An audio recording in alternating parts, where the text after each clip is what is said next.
Malakas na pagsara ng pinto ang umugong sa buong bahay. Parang tuluyang tinapos ang lahat ng sinabi niya. Bahala na kayo.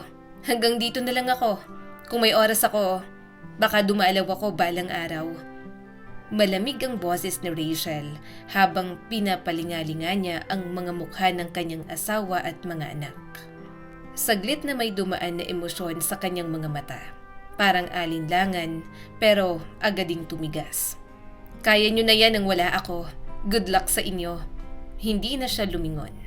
Humakbang siya palabas ng bahay. Hinihila ang malaking maleta na paulit-ulit tumatama sa kanyang mga paa. Sa kabilang balikat, mabigat ang bag na halos sumasakal sa kanya. Pero tila wala siyang pakialam. At sa loob ng bahay, tahimik na parang may bigat na hindi kayang buhatin ng kahit sino. Nakatayo lang si Eduardo, parang estatwa. Nalugmok ang balikat at hindi makapaniwala sa nangyari. Sa gilid, nagkatinginan sina Lucy at Bella. May kakaibang halo ng emosyon sa kanila. May kaunting ginhawa, pero mas nangingibabaw ang kaba at lungkot. Hindi naging madaling ina si Rachel. Mabilis siyang magalit at parang kidlat sa kalangitan ng tag-init. At nitong mga nakaraang buwan, parang bagyong walang tigil ang buhay nila sa bahay. Pero nanay pa rin nila si Rachel. At mas masakit, nakikita nilang ama nilang tila gumuho ang mundo. Mahal na mahal ni Eduardo si Rachel. Hindi lang basta pagmamahal, parang pagsamba. Kaya ang bigla nitong pag-alis, parang matinding suntok sa puso niya. Parang inanod siya sa dagat. Bigla na lang nawala ang pamilyar na mundong kinakapitan niya sa loob ng 17 taon. 17 taon, si Rachel ang araw at buwan ng buhay ni Eduardo. Sumikip ang dibdib ni Eduardo. Gusto niyang sumigaw. Gusto niyang bumagsak. Gusto niyang sumuko. Pero napatingin siya kina Lucy at Bella. Ang mga mukha nilang puno ng pagkalito, salamin ng nararamdaman niya. Hindi siya pwedeng bumigay, hindi ngayon, hindi sa harap ng mga anak niya. Marahang pinulot ni Lucy ang mga damit na iniwan ni Rachel. Hay, buti na rin siguro, bulog niya sa sarili. At least tahimik na sa bahay, wala nang sigawan. Tumingin siya sa kanyang ama, parang naghahanap ng kumpirmasyon. Tama po, di ba, Papa? Oo. Pilit na ginawang kalmado ni Eduardo ang boses. Pero hungkag ang sagot. Hindi niya alam kung kinakausap ba niya ang mga anak niya o ang sarili niya. Babalik din siya. Mahina niyang sambit. Kumapit siya sa pag-asang yon, parang taong nalulunod na kumakapit sa kahoy. Kung gusto mo talaga siyang bumalik, babalik yan. Seryosong sabi naman ni Bella. Pero, kailangan pa ba natin siya? Hindi sumagot si Eduardo. Sa isip niya, kailangan ng ina. Lalo na sa mga anak na babae na papasok sa mas komplikadong yugto ng buhay. At siya, kailangan niya si Rachel simula pa nung unang nagtagpo ang mga mata nila sa isang masikip na hallway sa kolehiyo. Mga panahong bata pa sila. Walang iniisip kundi pangarap at pag-ibig. Noon pa man, nakita na ni Eduardo ang apoy sa loob ni Rachel. Mainitin ang ulo, matapang, minsan magulo. Pero hindi yon naging hadlang. Sa halip, yun pa ang lalong nagpaakit sa kanya. Si Eduardo, mahinahon, tahimik, mapagpasensya. Si Rachel naman ay parang bagyo. Puno ng emosyon, puno ng sigla. Magkaiba sila. Pero para kay Eduardo, perpektong kombinasyon. Parang katahimikan at unos. Dalawang kalahati na bumubuo sa isang buo. Hindi naman naging perpekto ang pagsasama nila. May mga away, mga tampuhan, may hindi pagkakaintindihan. Pero lagi rin naman itong nawawala. Parang ulan sa tag-init na mabilis lang dumaan. Natuto si Eduardo kung paano pakisamahan ang ugali ni Rachel, kung paano umiwas sa pagsabog nito, kung paano panatilihing buo ang relasyon nila. Pero may mga babala, mga bulong mula sa mga kaibigan. Sigurado ka ba dyan, pare? Medyo delikadong ugali niyan. Nag-aalalang sabi ng isa sa mga kaibigan ni Eduardo. Pati ang sariling ina ni Rachel. Sa gabi bago ang kanilang kasal, hinila si Eduardo sa isang tabi. "Nako, Eduardo," sabi ng nanay ni Rachel. Napabuntong hininga ito. "Parang ikaw na ang magsusuot ng lubid sa leeg mo. Umiiyak ka dyan sa anak ko. Tandaan mo yan. Kahit ako, masaya nang mawala siya sa poder ko." Pero hindi nakinig si Eduardo. Sa paningin niya, walang mali kay Rachel. Para sa kanya'y perpekto ito. At sigurado siya, magiging parang fairy tale ang kanilang buhay. At sa simula, tama siya. Masaya sila. Sobra. Ang maliit nilang inuupahang apartment para sa kanila ay parang palasyo. Dahil puno ng pagmamahal, pareho silang may trabaho. Para sa dalawang kabataang wala pang 20 anyos, isa na yung malaking tagumpay. Bata, maganda, gwapo, at baliw sa isa't isa. Ano pa ba ang hihilingin? Ang mga unang taon ng kanilang pagsasama, inggit ng lahat. Punong-puno ng saya, punong-puno ng pangarap. At sabay nilang tinahak ang bagong yugto ng buhay.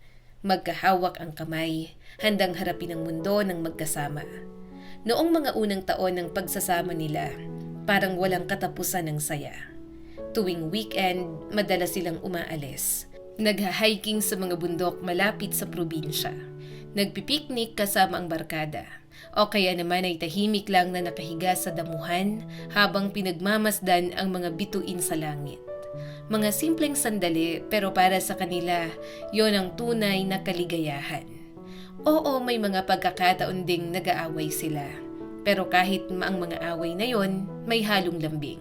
May halong biro at kadalasan nauuwi rin agad sa yakapan at sa mas matinding pagmamahalan. Habang lumilipas ang panahon, unti-unti nilang binubuo ang pangarap nilang kinabukasan. Hindi lang basta sariling bahay, kundi pati mga anak. Isang lalaki at isang babae. Pinag-uusapan nila ang mga pangalan. Pinagdedebatihan kung kailan magsisimula ng pamilya. At sa huli, nagkasundo sila.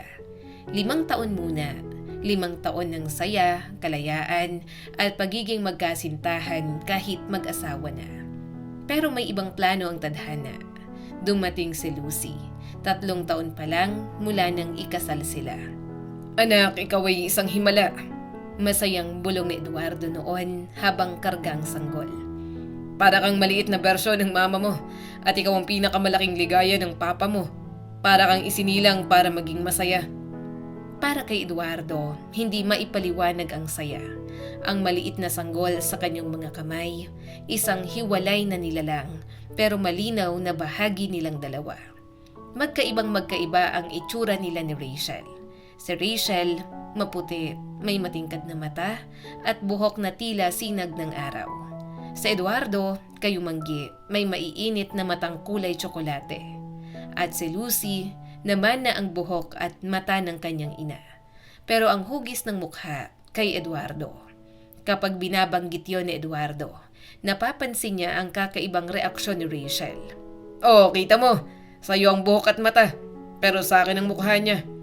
Ngumiti si Rachel, pero may bahid ng inis. Tinakpan niya yon ng biro.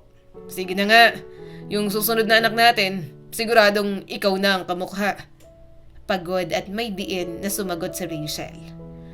"Ay nako, hindi ko alam kung gugustuhin ko pang mag-anak ulit. Hindi ako ginawa para maging parang incubator, tagapagdala, tagapagpakain." Tinawanan na lang yon ni Eduardo.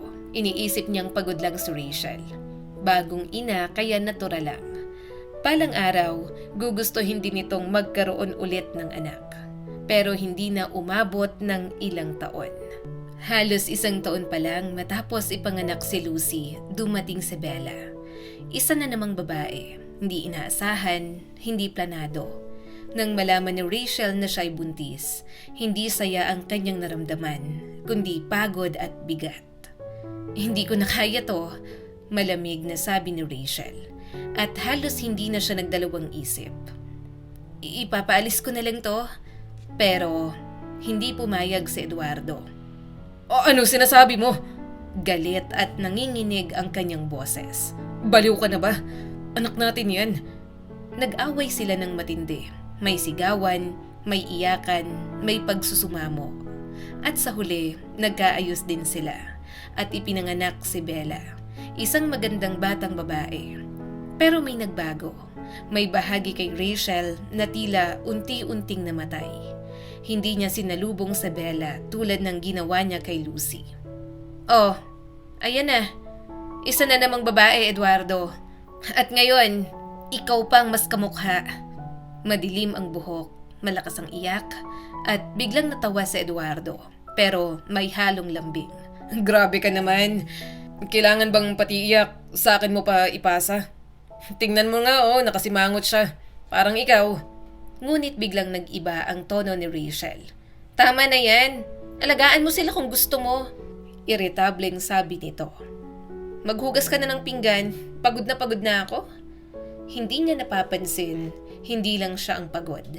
Buti ka pa, lumalabas-labas ka. Nakakakita ka ng ibang tao. Ako nandito lang buong araw kasamang 2 batang iyak ng iyak. Tuloy-tuloy at puno ng hinanakit na sabi ni Rachel. Pag uwi mo, konting lambing lang tapos tulog ka na. Pero hindi yon ang buong katotohanan. Si Eduardo mas lalo pang nagsumikap. Hindi na lang para sa 2, kundi para sa 3. Lahat ng overtime, lahat ng pagod, lahat ng pagkakataon, ginamit niya para mas mapabuti ang buhay nila. At sa bahay, hindi siya basta ama lang. Siya ang kasama sa paglalakad, siya ang naglilinis, siya ang namimili sa palengke, siya ang kalaro ng mga bata. Ginagawa niya ang lahat para mabigyan si Rachel ng kahit kaunting pahinga. Kahit 1 oras lang ng katahimikan. Pero unti-unting nawala ang oras nilang mag-asawa. Habang lumalaki sina Lucy at Bella at nagsimula ng pumasok sa kindergarten, bumalik sa trabaho si Rachel. May kaunting ginhawa pero hindi sapat. Patuloy ang problema sa pera, patuloy ang hamon ng buhay. Pero magkaiba sila ng paraan ng pagharap dito. Si Eduardo lalong tumibay, mas naging praktikal, mas naging responsable. Si Rachel ay mas lalo lamang nagalit, mas lalo lang naghanap ng masisisi. Napapansin ni Eduardo ang lahat, hindi naman siya bulag pero ang iniisip niya si Rachel. Unti-unti itong nagbabago, mas iritable, mas matalim magsalita, mas magaspang kumilos. Pa, bakit laging galit si Mama? Minsang tanong ni Lucy. Mahinahong sumagot si Eduardo. Hindi naman siya galit anak. Pagod lang siya, maraming iniisip, kaya kailangan mas intindihin pa natin siya. Pero hindi kumbinsido ang mga bata. Pero ikaw din naman po Papa, pagod ka rin. May lungkot na sabi ni Bella. Tumutulong kami pero parang wala pa rin. Nilinis namin ang kusina kahapon. Halos umiiyak na sumbong ni Lucy. Pero pinagalitan pa rin kami. Mali daw ang lagay ng kutsara. Mali daw ang chopping board. Ginawa naman namin ang best namin. Napabuntong hininga si Eduardo. Siguro masaya naman ang mama nyo. Baka lang may nangyari sa trabaho o may nakaaway siya sa labas. Kaya napagbuntunan kayo. Ngumiti siya sa mga anak. Basta mahalin nyo lang si mama. Kung hindi, baka isipin niya na hindi nyo siya mahal. At sinubukan nga ng magkapatid. Araw-araw, paulit-ulit. Pero hindi sapat. Dahil para kay Rachel, parang walang kahit anong makakapagpasaya sa kanya. Dumating sa punto na kahit simpleng yakap o halik man lang mula sa mga anak niya, nagiging dahilan pa ng pagtataray ni Rachel. Bakit ka ba nakadikit sa akin? Anong kasalanan mo? Nambobola ka ba? Sa una, nasasaktan sina Lucy at Bella. Pero nang paulit-ulit nilang marinig ang ganoong sagot, unti-unti silang natutong umiwas. Natakot silang magpakita ng lambing sa sarili nilang ina. Hindi lang yon, pati ang pagpapakita nila ng pagmamahal sa kanilang ama. Iniiwasan na rin nila kapag nasa harap si Rachel. Ramdam kasi nila na kahit simpleng yakap kay Eduardo, pwede na namang maging dahilan para magalit ang kanilang ina. Araw-araw sa bahay nila, parang paglalakad sa isang lugar na puno ng patibong. Hindi mo alam kung anong maliit na bagay ang biglang magpapasabog ng galit ni Rachel. Isang maling tingin, isang maling sagot, isang kutsarang hindi na ilagay sa tamang pwesto, isang pinto na hindi na isara ng maayos. At habang lumilipas ang mga araw, mas lalo nilang nararamdaman na ang tahanang dati puno ng pangarap, unti-unti nang nilalamon ng dilim. Parang unti-unti silang hinihigop pababa sa isang malalim at nakakasakal na bangin. Marahil noon, kaya pang pigilan ni Rachel ang sama ng loob na dinadala niya. Pero ngayon, parang bumigay na ang lahat. Ang bawat araw ay puno ng sigaw, puno ng pandalait, puno ng sumbat. At walang nakakaligtas. Hindi ang asawa niya at lalong hindi ang mga anak niya. Rachel, alalahanin mo naman. Mahinahon at nakikiusap na sabi ni Eduardo. Hindi ba't sobrang nasaktan ka noon sa gulong meron sa pamilya mo? Hindi ba't hirap na hirap ka sa ugali ng mama mo? Gusto mo bang maranasan din yon ng mga anak natin? Ngunit kadalasan, hindi pakikinig ang isinasagot ni Rachel, kundi mas matalim pang galit. Huwag mo akong ikukumpara sa pamilya ko. Puno ng pait na sigaw ni Rachel. Wala kang alam sa mga pinagdaanan ko. Hindi mo alam kung gaano ako nagtiis sa sarili kong bahay. At mukhang paghahanda lang pala lahat ng yon para mas marami pa akong tiisin sa sarili kong asawa.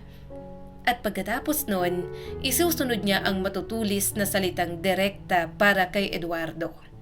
Sabi ko naman sa'yo noon pa, hindi tayo dapat nag-anak ulit. O kung nag-anak man tayo, sana hindi pangalawa agad. Pero hindi, dinaan mo ako sa lambing. Ayan tuloy, mabuti na lang at hindi ako nagkaroon ng pangatlo. Kasi baka lalo niyo pa akong ubusin. 4 na bungangang pakakainin. Pagod na ako sa'yo. Gusto ko nang umalis, tumakas, pumunta sa pinakamalayong lugar at hindi na bumalik. Masakit yon. Napakasakit marinig. Sa kaibuturan ng puso ni Eduardo, alam niyang madalas lang yung bugso ng galit. Mga salitang binibitawan ni Rachel kapag sukdulan na ang inis nito. Pero kahit alam niya yon, sa tuwing maririnig niya ang mga bantang yon, may buhol pa ring namumuo sa sikmura niya. Takot na baka isang araw, totohanin nga ito ng asawa niya. Kaya lalo pa siyang nagsikap, lalo pa siyang nagparaya. Ginawa niya ang lahat para gumaan ang pakiramdam ni Rachel. Minsan pa nga, siya mismo ang gumagastos para makapagbakasyon ng mag-isa ang asawa niya. Oh, umalis ka muna. Magpahinga ka. Mag-relax ka muna nang wala kami. Baka kailangan mo lang talagang ng pahinga. Bumalik ka agad ha. Hihintayin ka namin. May lambing at pilit na umaasa si Eduardo na baka sakali pagbalik ni Rachel ay mas maayos na ang pakikitungo nito sa kanila. At si Rachel, madali naman itong umaalis, walang kahirap-hirap, parang wala siyang iniiwang pamilya sa bahay. Pero sa tuwing babalik siya, pareho pa rin, pareho ang reklamo, pareho ang galit, pareho ang paratang. Habang lumalaki sina Lucy at Bella, mas lalo ring lumalayo ang loob nila sa kanilang ina. Hindi na sila sumasagot, hindi na sila lumalapit, hindi na sila nagtatanong. Mas pinipili na lang nilang manahimik. At sa isa sa mga pinakamatinding gulo sa bahay, unang nabanggit ang salitang annulment o sa sitwasyon nila, paghihiwalay. Hindi agad natakot si Eduardo. Hindi niya kasi lubos maisip na mangyayari talaga yon. Sa totoo lang, may sandali pang ang iniisip niya na baka yon ang makabubuti. Hindi tuluyang hiwalayan, kundi pansamantalang paglayo lang. Sa isip niya, may iwan sa kanya ang mga anak. Mag-iisa si Rachel at kapag naranasan nitong mabuhay ng walang pamilya, baka matauhan, baka maisip nito ang mawawala sa kanya. Baka bumalik ito na mas mahinahon, mas mapagkumbaba. Mas handang ayusin ang lahat. Kaya noong minsang mainit na naman ang pagtatalo nila, si Eduardo mismo ang unang nagsabi. Sige Rachel, baka tama ka nga. Baka mas mabuti munang maghiwalay tayo. Ngunit ang naging sagot ni Rachel, hindi takot, hindi pag-aatubili, kundi malamig na katotohanan. Akala mo ba matatakot ako? Matagal na kayong lahat na pabigat sa buhay ko. Kayo ang dahilan kung bakit hindi ako makahinga. At mula noon, si Rachel na mismo ang kumilos. Siya ang nag-asikaso ng papeles, siya ang naghahain ng desisyon, siya ang tuluyang nagpasimula ng legal na paghihiwalay. Isang gabi, habang naghahapunan sila, parang normal lamang ang lahat. Pero bigla niya itong ibinagsak sa mesa. Maghihiwalay na tayo. Naproseso ko na. Nagkatinginan lang sina Lucy at Bella. Pagkatapos, tahimik na bumalik sa pagkain. Si Eduardo naman, bahagya lang napakibit balikat. Hindi dahil wala siyang pakialam, kundi dahil hindi niya inakalang seryoso ito. Ilang beses na rin kasing nagbanta si Rachel noon na aalis siya, nalalayo, na magsisimula siya ng bago. Kaya inakala nilang isa na naman yung drama. Isa na namang bugso ng emosyon na lilipas din.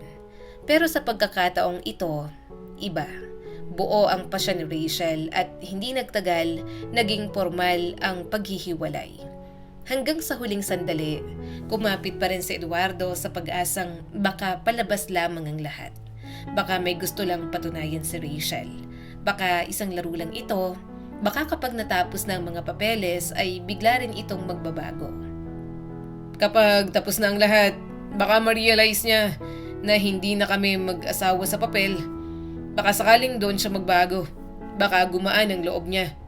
Bulong pa ni Eduardo sa sarili. Nagbago nga ang lahat. Pero hindi sa paraan na kanyang inaasahan. Pag-uwi nila galing sa proseso ng paghihiwalay, diretso si Rachel sa kwarto at agad nagsimulang mag-impake. Saan ka pupunta? Hindi makapaniwalang tanong ni Eduardo. Hindi mo na yung problema? Malamig at walang emosyon na sagot ni Rachel. Wala ka nang pakialam. Wala ka nang karapatan magtanong. Wala ka nang halaga sa buhay ko. Malaya na ako. Single na ako ulit. At aasikasuhin ko ng totoong buhay ko. Hindi na yung pakikipagtalo pa sa'yo. Parang naniga si Eduardo sa kinatatayuan niya. Hindi pa rin lubos pumasok sa isip niya ang nangyayari. Paano ang mga bata? Iiwan mo sila? Garal-galang boses na tanong ni Eduardo. Sasama ba sila sa akin? Ginawa mo ng trabaho mo, di ba? Pinalayo mo sila sa akin. Pinalaki mo sila na parang ikaw lang ang tama. Ginawa mo silang kampi sa'yo. Pagkatapos, tumingin siya kay Eduardo ng diretso. At sa mga mata niya, may malamig na kasiyahan. O ngayon, dear ex-husband, magpakasaya ka. Kasama mo ang mga paborito mong anak. Enjoyin mo ang bunga ng pinaghirapan mo. Halos madurog ang dibdib ni Eduardo. Rachel, pag-isipan mo naman. Nagmamakaawa niyang sabi. Mga anak natin sila. Paano sila kung wala ang nanay nila? Ngunit ang sagot ni Rachel, parang pandurog sa natitira niyang pag-asa. Anong mga anak? Saan? Yung 2 dalagita na yan? 15 at 16 na. Matuto na silang tumayo sa sarili nilang mga paa. Hindi na sila mga sanggol. Baka nga bukas, makalawa, mag-uwi na rin yan ng sarili nilang problema. Tumigil siya sa pag-iimpake at itinulak ang maleta. Tumabi ka nga. Hayaan mo ako mag-impake ng tahimik. At magpasalamat ka dahil hindi ko hinihingi ang kalahati ng mga naipundar natin. Wala akong balak makihati sa kahit na ano. Pagkatapos ay ngumiti siya. Ngunit hindi yon ngiti ng saya. Ngiti yon ng isang taong may lihim ng plano. Kasi sa susunod, mas maayos ng buhay ko. Mas magandang bahay. Mas normal na pamilya. At isang asawang hindi mahina. Isang totoong lalaki. Naiintindihan mo? Biglang nanlamig ang buong katawan ni Eduardo. Parang may mabigat na yelong gumapang sa likod niya. So, may iba ka na? Nauutal na tanong ni Eduardo. Ibig mong sabihin, may ipapalit ka sa akin? Nanghina ang mga tuhod niya. Dahil sa sandaling yon, naunawaan niya. Mas malala pa pala ang katotohanan kaysa sa lahat ng pinakakinatatakutan niya. Napatawa si Rachel, pero hindi yun tawang masaya. Isa yung matigas, tuyot at masakit pakinggan, parang salaming nabasag. Oo, may iba na ako. Mayabang at puno ng pait na sabi ni Rachel. Pero hindi mo na dapat alamin pa. Ano akala mo sa akin? Matanda na? Pangit? Wala nang magkakagusto? Baliw ka ba? De heto, lunukin mo yan. At sa huling pagtulak niya kay Eduardo palabas ng kwarto, parang tuluyan na ring isinara ang pinto sa 17 taon nilang pinagsamahan. Umalingaw-ngaw ang tunog ng lock. At sa simpleng tunog na yon, parang may isang buong buhay na tuluyang nagtapos. Halos hindi pa nakakabawi si Eduardo sa sakit at pagkabigla nang dumating sina Lucy at Bella sa may pintuan. Tumingin siya sa 2 anak na babae. Basag ang boses at punong-puno ng desperasyon. Mga anak, aalis ng mama nyo. Kausapin nyo siya. Baka sa inyo makinig. Pakiusapan nyo, sabihin yung kailangan natin siya. Sabihin yung mahal natin siya. Halos magmakaawang sabi ni Eduardo. Nagkatinginan ang magkapatid, walang salita. Pero sa tingin nilang yon, nandun ang lahat. Pagod, takot, at ang lungkot ng mga anak na matagal nang sanay mag-ingat sa bawat kilos. Sabay silang napabuntong hininga. Parang sa iisang hiningang yon, lumalabas ang lahat ng taon na tiniis nila ang ugali ng kanilang ina. Mama, totoo ba talaga to? Aalis ka na talaga? Marahang tanong ni Lucy. Tiningnan sila ni Rachel, matalim ang mga mata, matigas ang mukha at walang bakas ng awa. Mukha ba akong nagbibiro, Lucy? Hay nako, sa totoo lang, pabayaan nyo nga ako. Hayaan nyo naman akong matahimik. Ilang taon ko kayong tiniis. Ilang nervyos ko nang sinira niyong dalawa. Napuno ng luha ang mga mata ni Bella. Hindi siya agad nakapagsalita. Pero sa titig niya sa ina, iisa lang ang tanong na gustong lumabas. Hindi ka na po bababalik? Muli na namang tumawa si Rachel. Malamig, mapanlait, at walang kahit katiting na lambing ng isang ina. Babalik? Kailangan sobrang tanga ko para bumalik dito sa inyo at sa mabait niyong tatay? O ayan, sa tingin ko kumpleto ng gamit ko. Itinuro niya ang ilang natitirang damit sa kama. Mga blusa, lumang damit, kaunting gamit na parang wala na lang halaga sa kanya. Kung anong maiwan dyan, paghati-hatian nyo na lang ni Bella. Hindi ko na yan kailangan. Bibili na lang ako ng bago. Halos walang pakialam na sabi ni Rachel. Parang biglang lumiit ang boses ni Bella. Parang bumalik siya sa pagiging maliit na batang naghahanap ng yakap ng isang ina. Ma, baka pwede ka pang magstay? Biglang sumingkit ang mga mata ni Rachel. At sa loob ng mga mata niyang yon, may kung anong anyo ng tagumpay. Parang nasiyahan siyang marinig muli ang tawag na matagal nang hindi ibinibigay sa kanya. Biglang mama na ulit. Ngayon mo lang ulit naalala na tawagin ako niyan. Sige, tama na, tumabi na kayo. Naghihintay na yung taxi sa ibaba. At huwag niyo akong pilitin na humingi ng tulong para paalisin kayo sa harap ko. Bahagyang nanginginig ang boses ni Lucy nang magsalita ito. Pero sa kabila ng takot, may matinding pag-unawa sa tono niya. Parang alam niya na ang katotohanan na ayaw pang tanggapin ng ama nila. Alam mo ba na kapag lumabas ka sa pintong yan, hindi ka na basta-bastang pwedeng bumalik? Diretsong tanong ni Lucy. Saglit na natahimik ang paligid. Pagkatapos, tumuwid ng tayo si Rachel. Mas lalo pang tumigas ang ekspresyon nito. Mas gusto ko nga yan. Excited na akong maranasan yon. Sige na, tama ng drama. Wala nang iyakan, wala nang halikan. Kakagawa ko lang ng makeup ko. At pagkatapos, umalis si Rachel. Muling umugong ang malakas na pagsara ng pinto. At sa katahimikang sumunod, mas naramdaman nila kung gaano kalaki ang bahay na biglang nawalan ng isang tao. Basag na ang pamilya nila, parang barkong nawalan ng timon.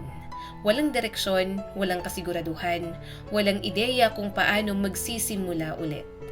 Pero habang lumilipas ang mga araw, dahan-dahang natutunan ni Lucy at Bella ang bago nilang buhay. Nagyayaya sila ng mga kaibigan paminsan-minsan. Unti-unti nilang inayos ang bahay. At sa hindi nila inaasahan, natuklasan nilang kaya pala nilang pamahalaan ang tahanan. Mas naging maayos ang bahay, mas luminis, mas naging tahimik, at sa gitna ng katahimikang yon, may kakaibang init na unti-unting nabuo. Hindi dahil masaya na nawala si Rachel, kundi dahil sa unang pagkakataon sa matagal na panahon, nakahinga sila.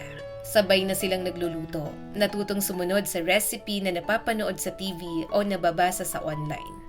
At sa pagtataka nila, masarap pala ang mga nagagawa nila. Bella, tikman mo nga kung maalat. May kaunting sayang sabi ni Lucy. Hindi maalat ate, pero parang kulang sa toyo.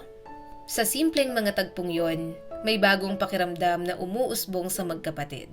Pakiramdam ng silbi, pakiramdam na kaya nilang bumuo ng ayos mula sa gulo.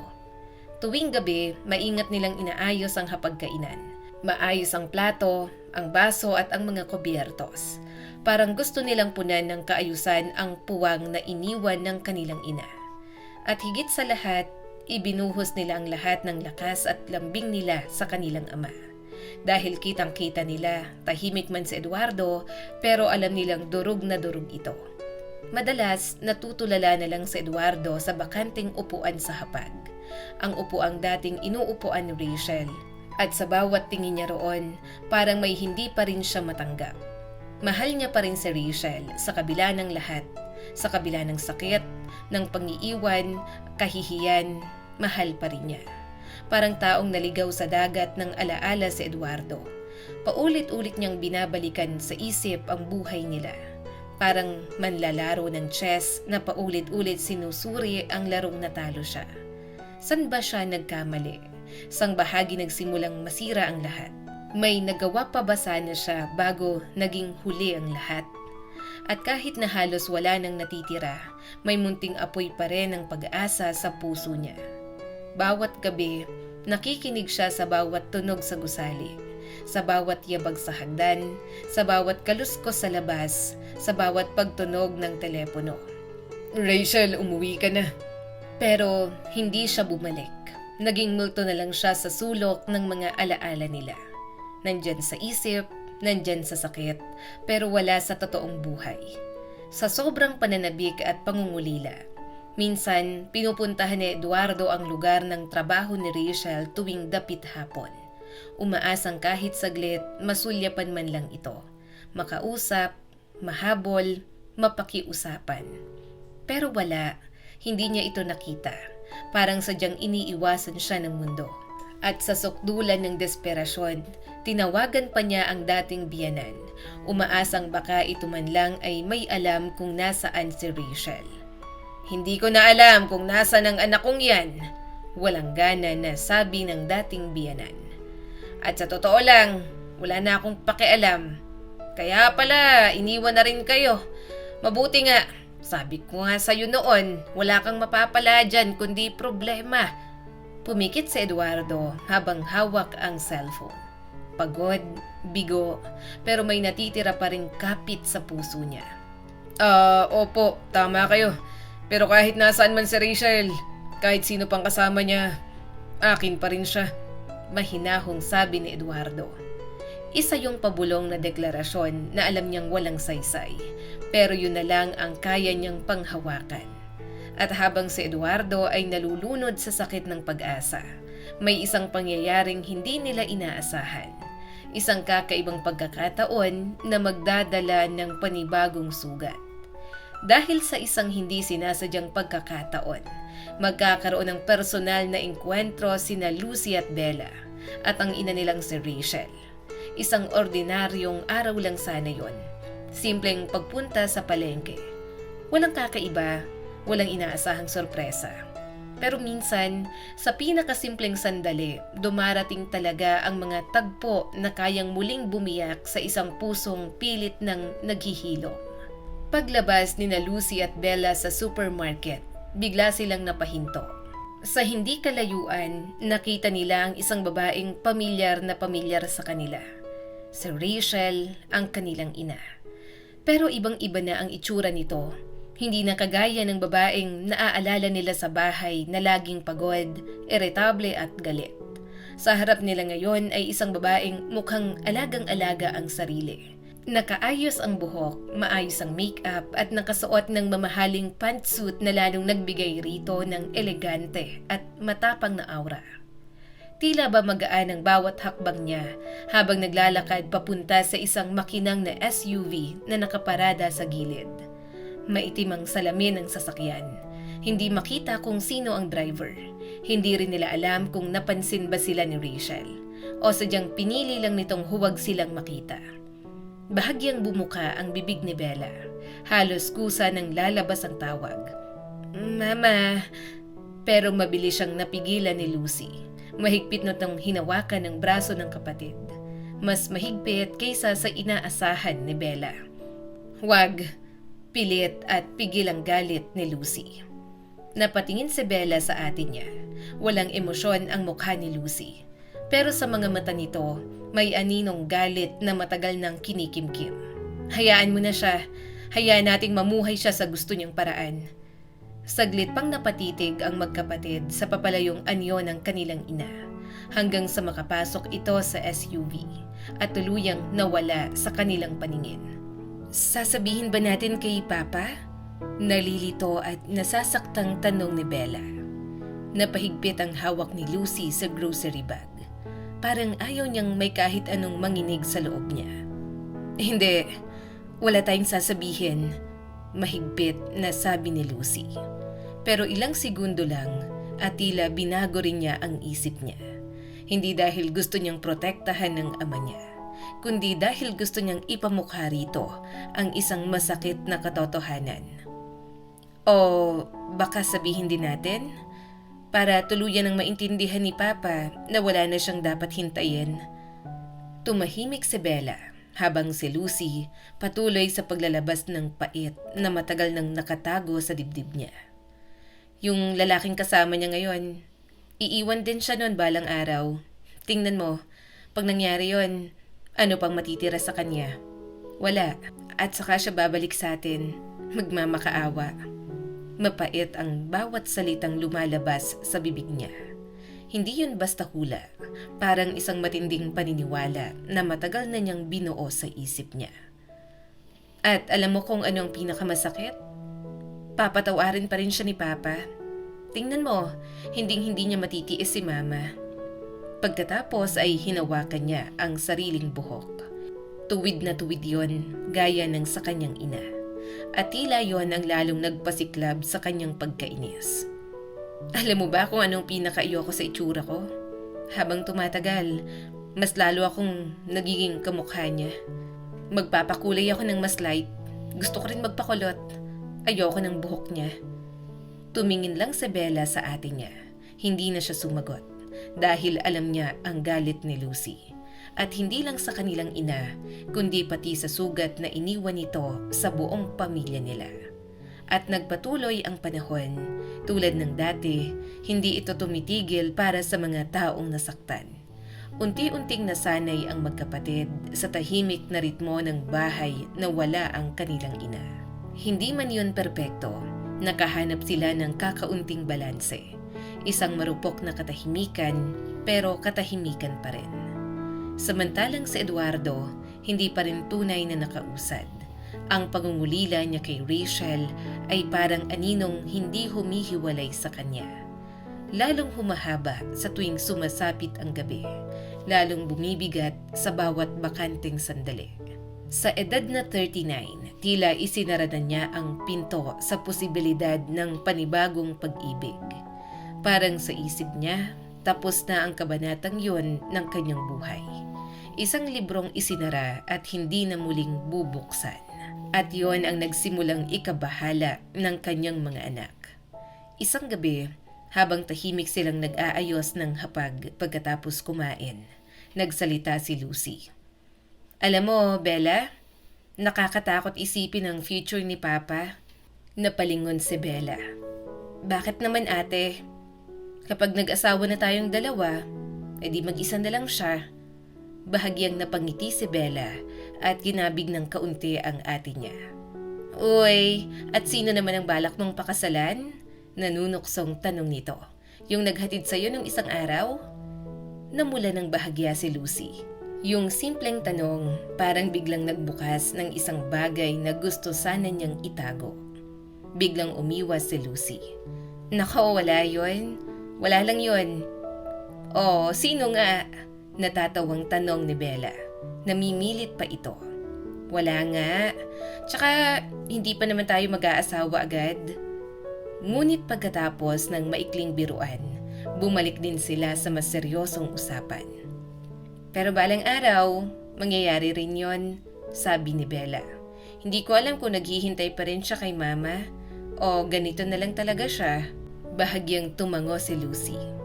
Kailangan siguro nating iparamdam sa kanya na okay lang sa atin kung makahanap siya ng iba. Tumigil si Bella at nag-isip. Parang may iniikot na plano sa utak niya. Baka kasi iniisip niya masasaktan tayo? O baka akala niya gusto pa rin nating bumalik si Mama? O baka iniisip niya na ayaw nating mag-asawa siya ulit? Pwedeng ganon, sabi ni Lucy. Paano kaya natin ipapahiwatig? Alam mo, yung nanay ng kaklase ko, hiwalay din. Ang bait-bait nun. Madalas ako sa bahay nila at gusto ko talaga siya. Paano naman natin ipapakilala si Papa? Praktikal na tanong ni Lucy. Para namang ang awkward, napangiwi si Bella. Oo nga. Baka dapat siya na lang mismo ang makamit ng iba. Pero pwede tayong magbigay ng clue? At doon, nagsimula ang munting misyon ng magkapatid. Sa umpisa, puro pahaging lang.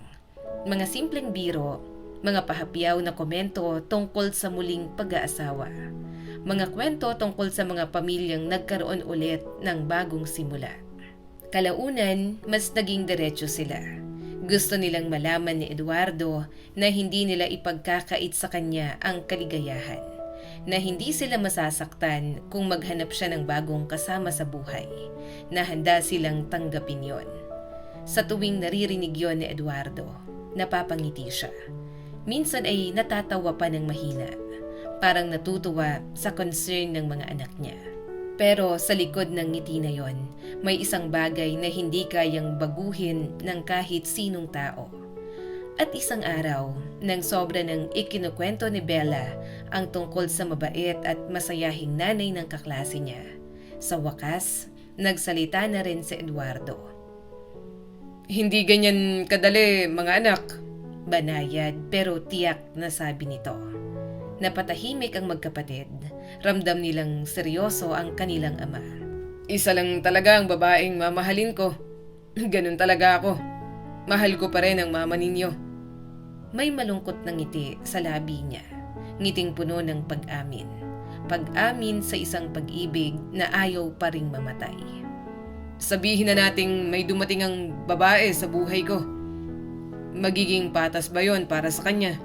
Titira siya sa bahay ko, mamumuhay sa tabi ko, pero may parte pa rin ng puso kong nakalaan sa mama ninyo. Saglit siyang tumingin sa bakanteng bahagi ng sala. Parang nakikita pa rin doon ang alaala ni Rachel. Masasaktan lang siya at hindi magiging totoo ang pakikitungo ko. Panluloko lang yun, mga anak. Pagkatapos ay dahan-dahan siyang huminga ng malalim at sinabi ang pinakamasakit na bahagi ng katotohanan niya. At paano kung isang araw, magdesisyon ang mama ninyo na bumalik? Anong gagawin ko? Palalayasin ko na lang ba ang bago kong asawa? Hindi ganon, mga anak. Hindi tama yon. Tahimik na napayuko sina Lucy at Bella. Doon nila lubos na naunawaan na ang pagmamahal ng ama nila ay hindi simpleng alaala lang. Hindi simpleng pangungulila, kundi isang paninindigang ayaw magbago. At mula noon, tinanggap na lang nila. Tinanggap nila na si Eduardo ay mananatiling tapat sa pag-ibig na matagal nang iniwan siya. Tinanggap nila na may mga taong kahit gaano pa nasaktan, patuloy pa ring nagmamahal.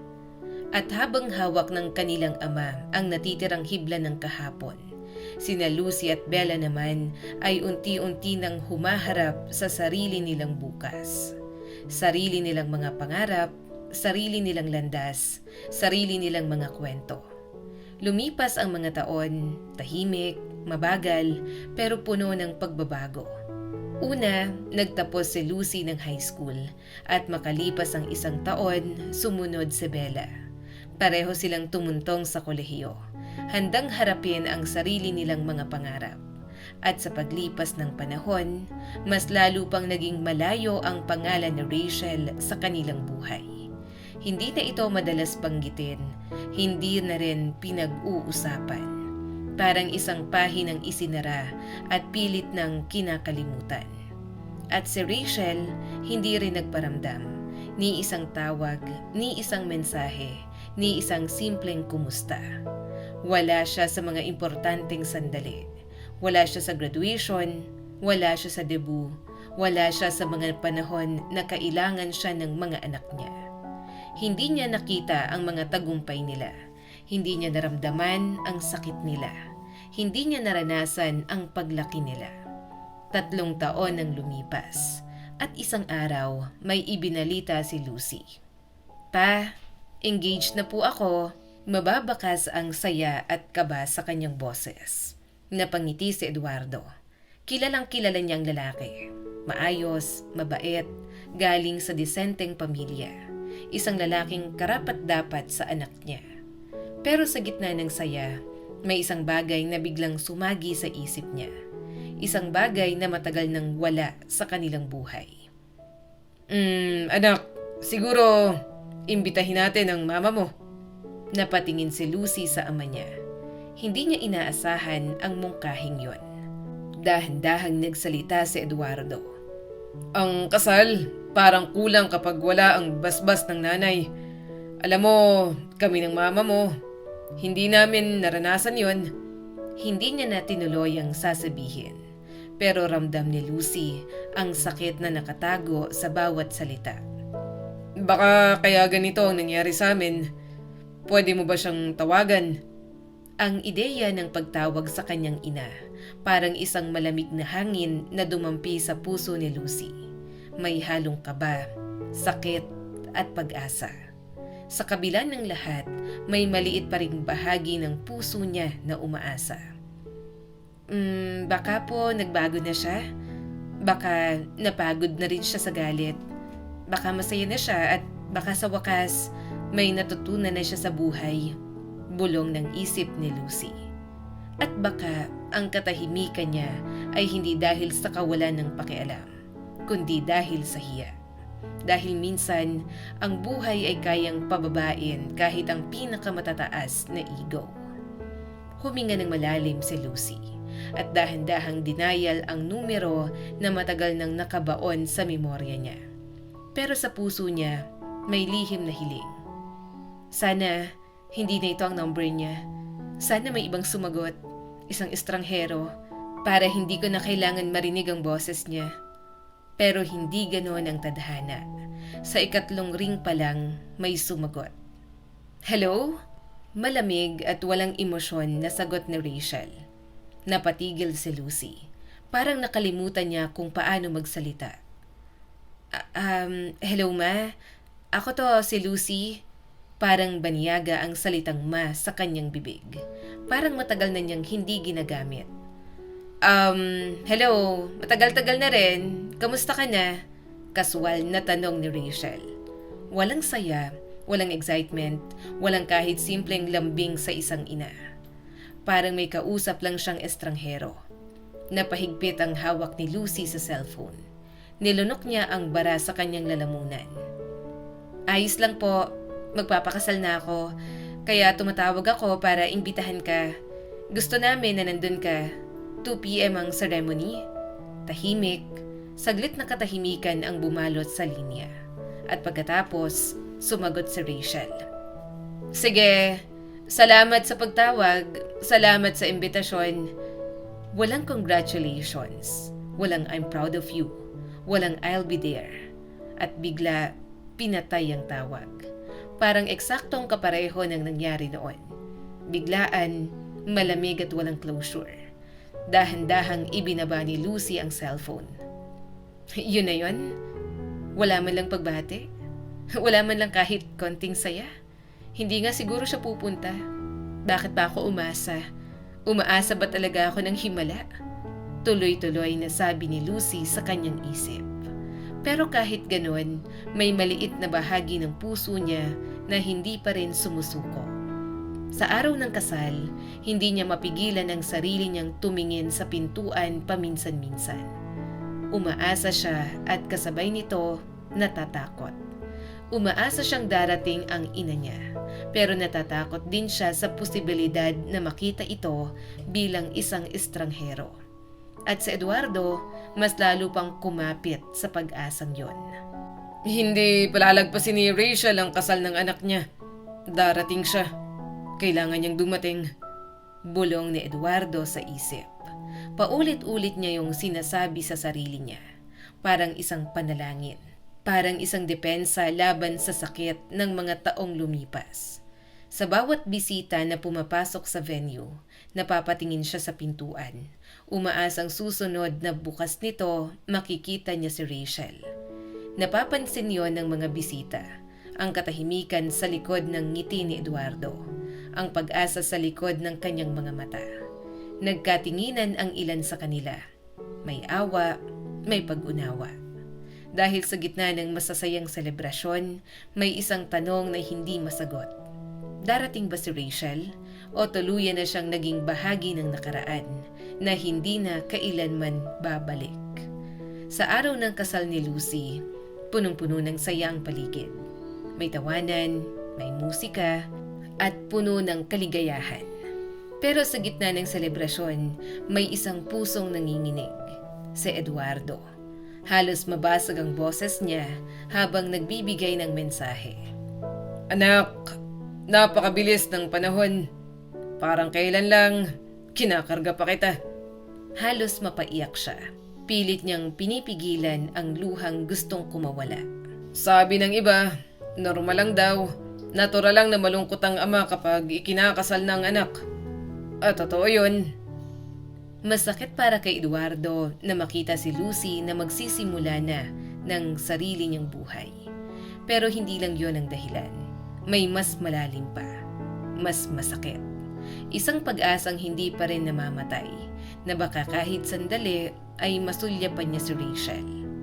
Lumipas ang oras, isa-isang dumating ang bisita, nagpatuloy ang kasiyahan.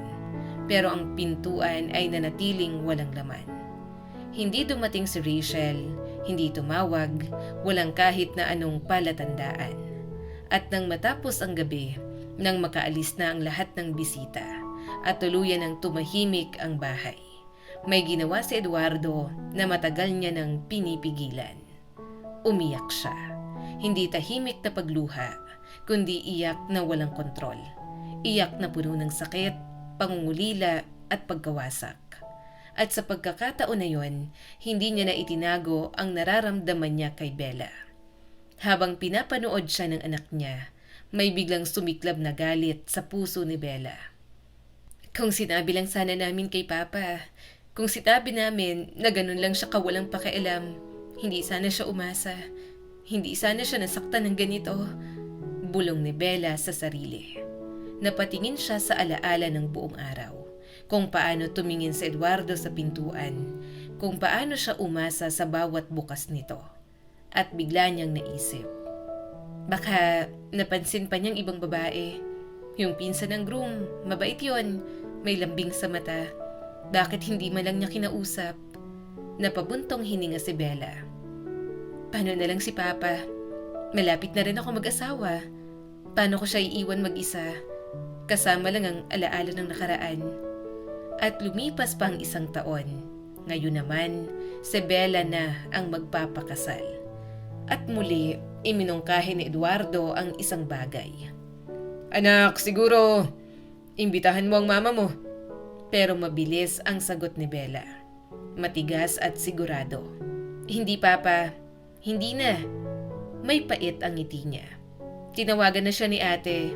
At anong nakuha niya? Malamig na sagot. Walang pakialam.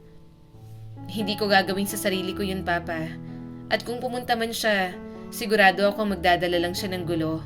Sisirain lang niyang araw ko. At baka si ate masaktan ulit. Saglit siyang tumigil. Hindi nga siya nagpunta sa kasal ni ate. Bakit siya pupunta sa akin? At may isa pang bagay na alam ni Bella. Isang bagay na lalong nagpatibay ng kanyang desisyon. Mula sa kanilang lola, nalaman niya ang tungkol sa bagong buhay ni Rachel. Isang mas batang lalaki, may koneksyon sa delikadong mundo. Magulong buhay, malayo sa tahimik na mundo na kinalakihan nila. Huwag na kayong umasa sa kanya. Pinili niyang buhay niya at hindi kayo kasama doon. At kahit alam ang lahat ng yon, sa araw ng kasal ni Bella, ganun pa rin si Eduardo. Paminsan-minsan napapatingin pa rin siya sa pintuan, tahimik na umaasa. Pero sa pagkakataong yon, mas malinaw sa magkapatid ang realidad. Pareho na silang may asawa, pareho ng may sariling buhay. At ang pinaka-inaalala nila ngayon, ang ama nila.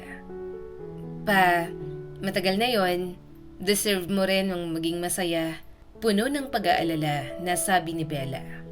Oo nga papa, siguro panahon para ikaw naman, nakangiting sabi ni Lucy. Napangiti na rin si Eduardo, may halong pagod, may halong lambing. Masaya naman ako mga anak. At nakakatuwa na pinapangaralan ako ng mga anak kong may asawa na. Pero hindi yun biro para sa kanila. Hindi ito tungkol sa kasal papa. Natatakot kami na kapag bumalik si mama, tatanggapin mo pa rin siya at masasaktan ka lang ulit, diretsong sabi ni Bella. Napatingin si Eduardo sa kanila. Huwag niyong siraan ng mama ninyo. Hindi natin alam ang lahat. Pero sapat nang alam namin, Papa, mariing sabi ni Bella. Iniwan niya tayo, pati ang sarili niyang nanay. At saka may ideya si Bella. Alam mo, Papa, nag-isa rin si Lola. Baka pwede kang lumipat sa kanya. Alagaan niyo ang isa't isa. Hindi kayo malulungkot. Napangiti si Eduardo. Pero hindi siya sumang-ayon. Salamat anak. Pero kumusta na kayo?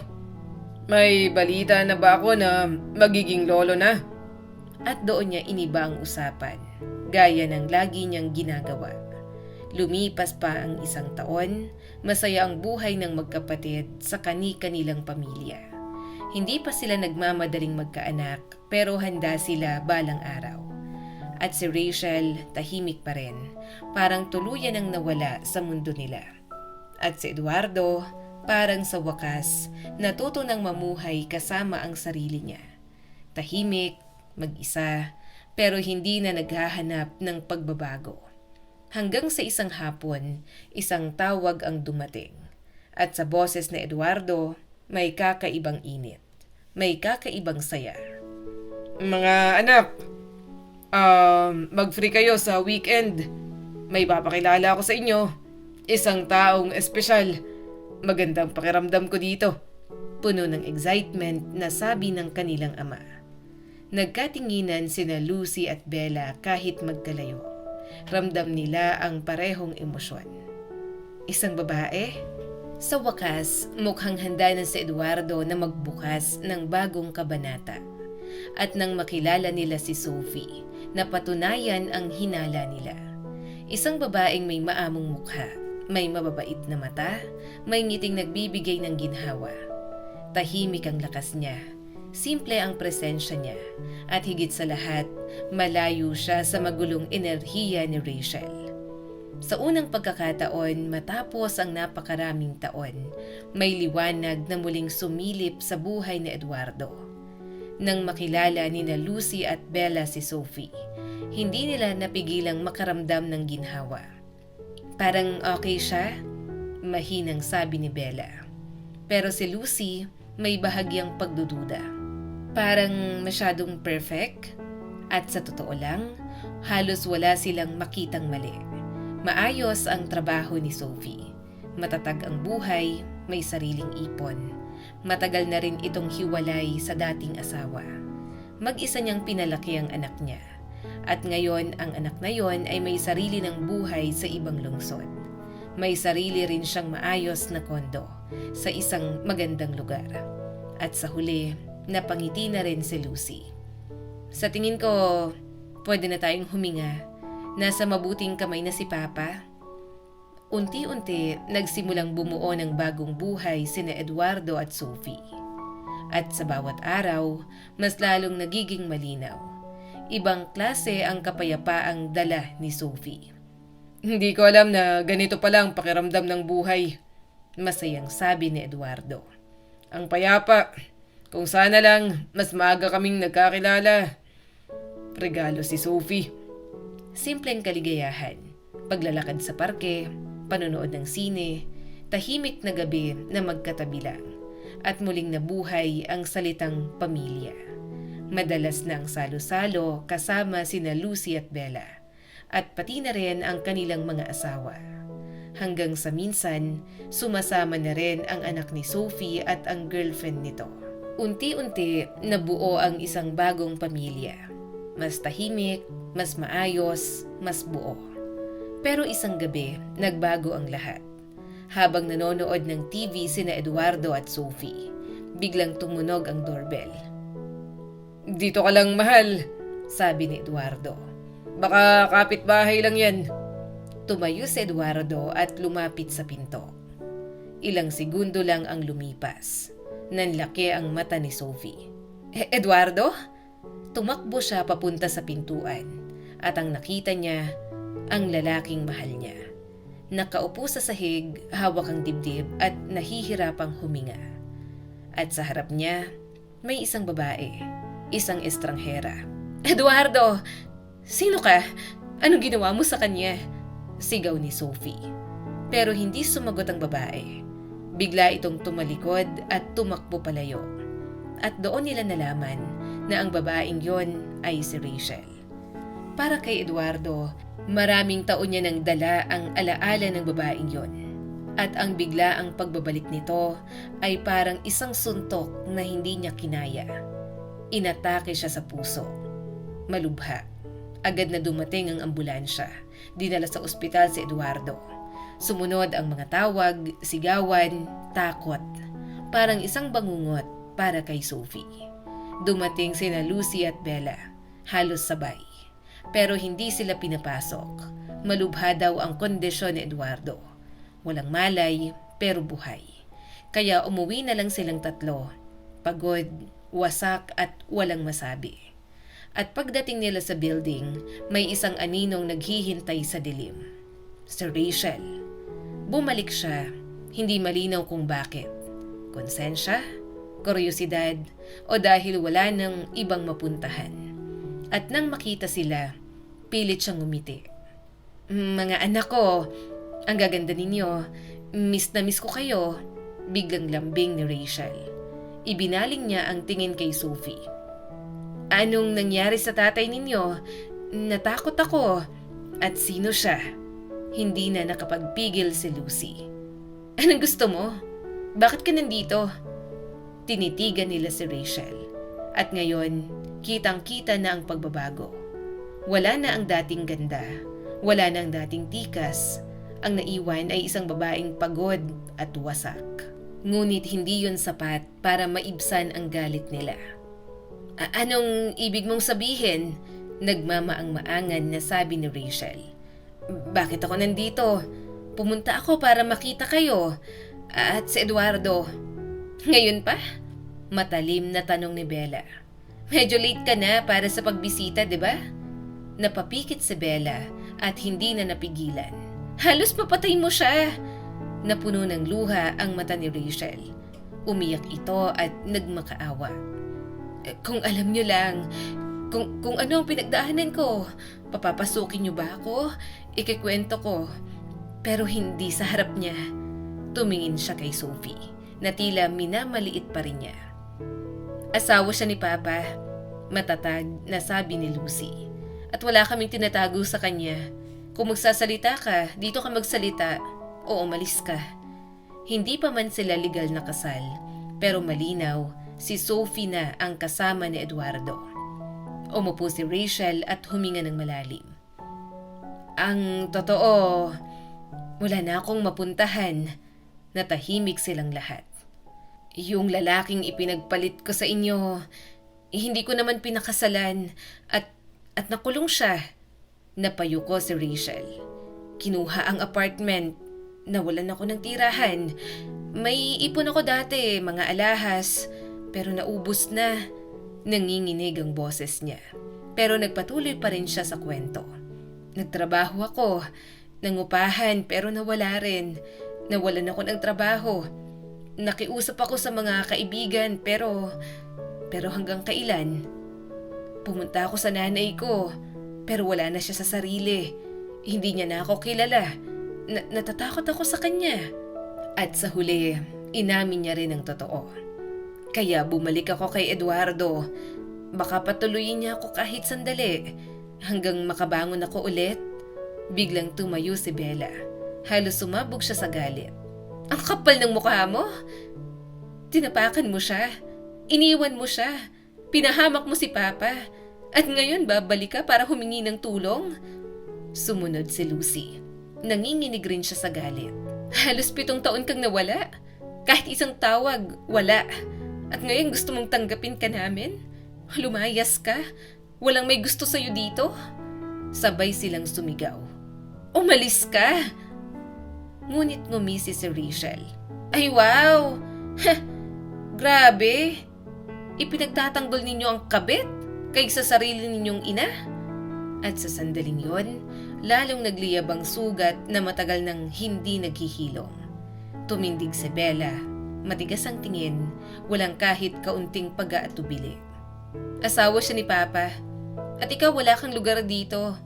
Bumalik ka kung saan ka nang galing.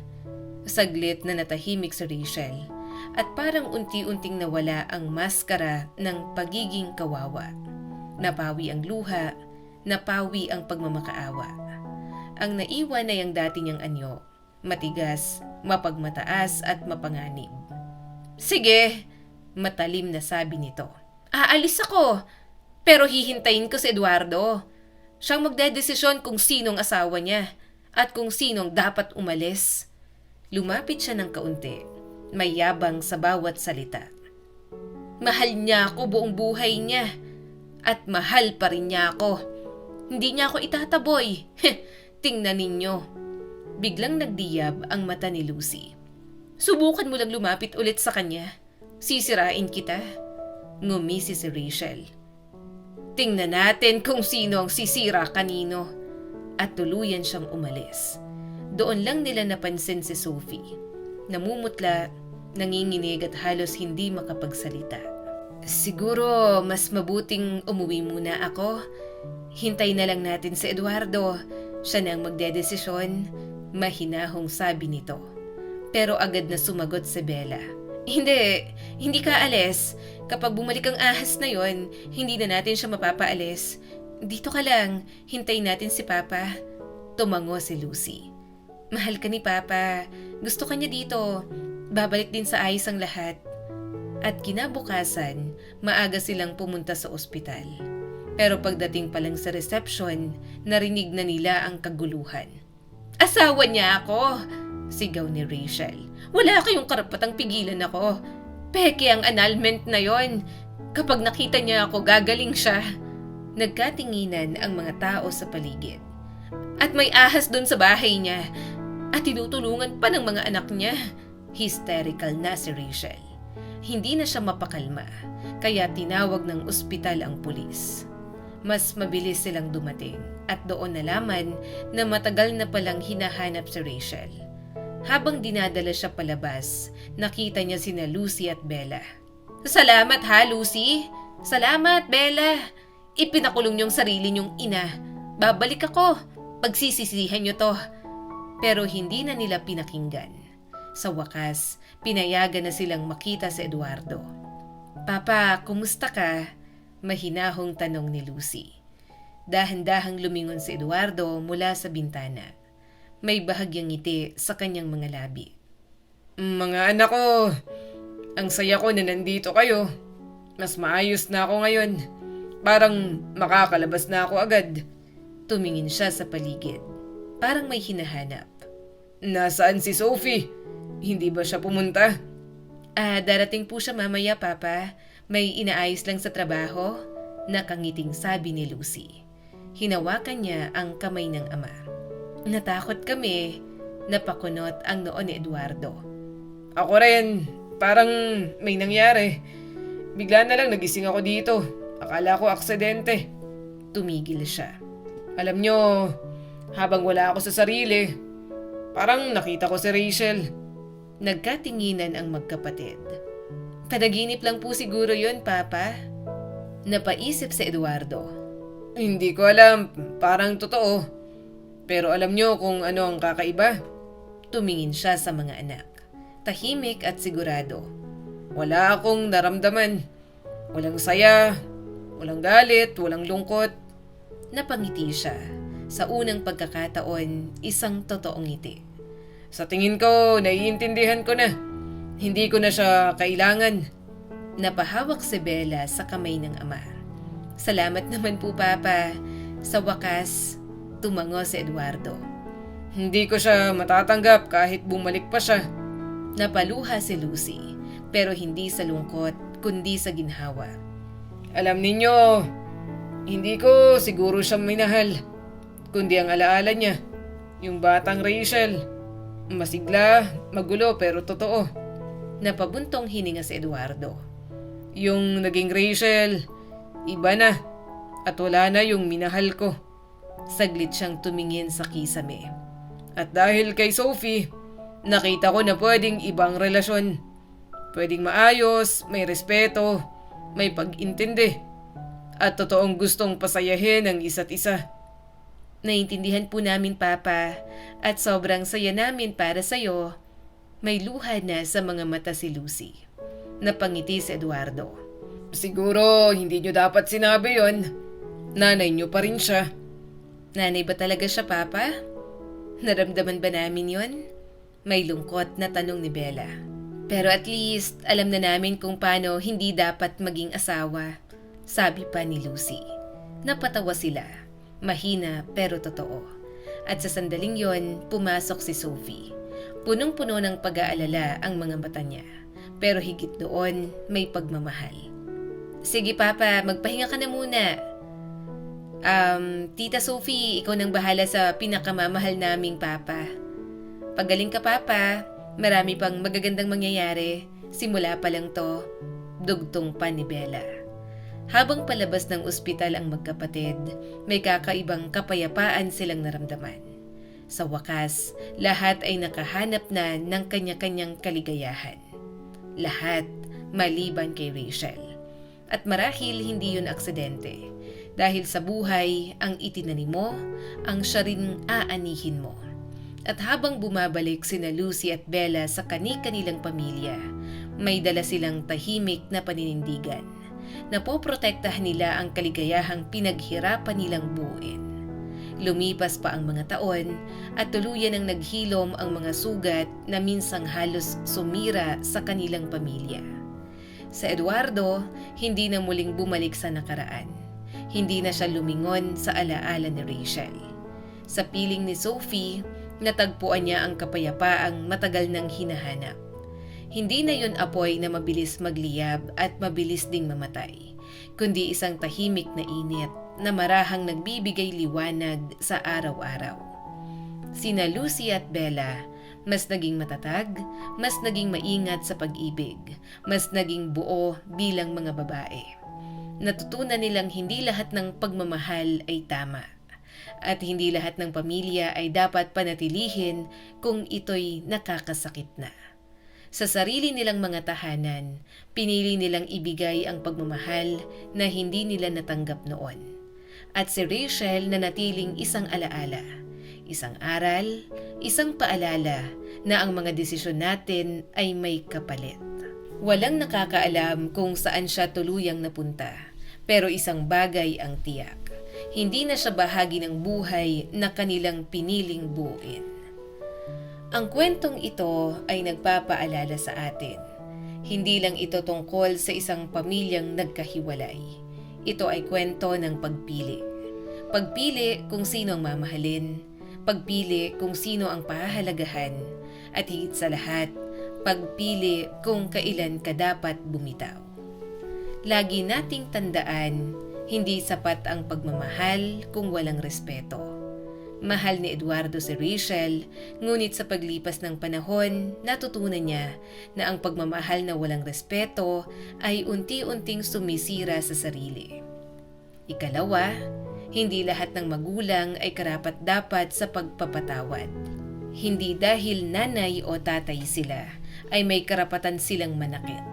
At hindi rin obligasyon ng anak na tanggapin ang paulit-ulit na pananakit. At ikatlo, Ang tunay na pagmamahal ay nagbibigay ng kapayapaan, hindi gulo. Kay Sophie natutunan ni Eduardo na ang tunay na relasyon ay hindi puro drama, hindi puro sigawan, hindi puro sakit. Ito ay tahimik, matatag at may respeto. Ang bawat desisyon ay may kapalit. Pinili ni Rachel ang sarili niyang landas at sa huli, siya rin ang umani ng bunga nito. At panghuli, hindi pa huli ang lahat para magsimula ulit. Sa kabila ng sakit, sa kabila ng pagkawala, may pagkakataon pa ring muling bumuo, muling magmahal, muling maging masaya. At sa dulo ng kwento, hindi perpekto ang pamilya nila. Pero totoo, matatag at piniling maging mas mabuti kaysa kahapon. Dahil sa buhay, hindi mo kontrolado kung sino ang mananakit sa'yo. Pero ikaw ang may kontrol kung sino ang mananatili sa buhay mo. Muli, ako po si Skylar Guro at sana may bago na naman kayong natutunan sa kwento natin ngayon. Maraming salamat po.